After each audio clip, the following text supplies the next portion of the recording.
स्वागत है आप सभी का ज्ञान टीवी के एक फ्रेश न्यू एपिसोड में।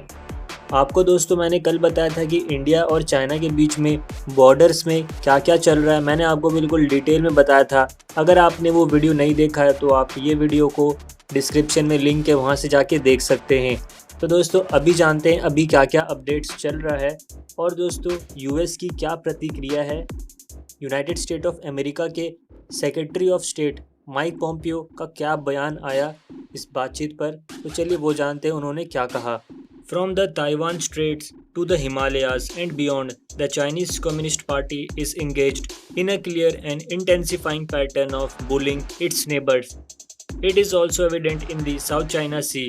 US Secretary of State Mike Pompeo। दोस्तों उनके कहने का ये मतलब है कि ताइवान से लेकर हिमालय और उसके आगे तक चीनी कम्युनिस्ट पार्टी अपने पड़ोसियों को धमकाने के लिए एक स्पष्ट और गहन पैटर्न में लगी हुई है। इसके साथ ही यह तरीका साउथ चाइना सी में भी अपना रही है। माइक पोम्पियो ने दावा किया कि पिछले वर्ष सभी पश्चिमी देशों की तुलना में चीन में अधिक मिसाइल परीक्षण किए गए थे। पूर्वी लद्दाख की गलवान घाटी में जून के मध्य में भारत और चीन के सैनिकों के बीच हिंसक टकराव के बाद दोनों देश के बीच रिश्ते और ख़राब हो गए थे।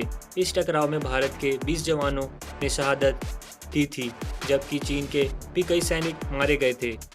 फिर से पिछले महीने चीनी सैनिकों ने उकसावे पूर्ण कार्रवाई की, जिसका भारतीय सेना ने मुंहतोड़ जवाब दिया।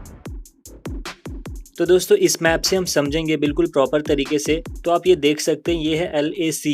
LAC का दोस्तों फुल फॉर्म होता है line of actual control. Line of actual control का मतलब ये होता है दोस्तों कि ये भारत और चाइना को जो सेपरेट करता है, जो बॉर्डर, उसको कहते हैं LAC। तो दोस्तों ये जो पार्ट है ये है बिल्कुल चाइना का पार्ट, इसको बोलते हैं अक्साई चीन। ये चाइना ने दोस्तों कैप्चर कर लिया था वॉर में इंडिया से। और दोस्तों अब हम नेक्स्ट मैप में देखेंगे कि वो लेक क्या है। अब हम देखेंगे कि ये पैंगोंग लेक कहाँ पर है और इंडिया किस तरीके से बढ़त बनाए रखा है। अगर आपको अभी भी समझ में नहीं आ रहा कि पैंगोंग लेक कहाँ पर है, तो एक बार जूम करके देख लेते हैं, तो आपको बिल्कुल अच्छी तरीके से समझ में आ जाएगा। ये मैप है दोस्तों, और अगर आप जूम करके देखते हैं तो यहाँ पर है अपना पैंगोंग लेक। और दोस्तों ये जो पहाड़ है, यहीं पर नीसा पहाड़ को फिंगर्स माउंटेन कहते हैं। There is no point in sitting on the ground when the enemy is at the heights. It is readjustment of troop development.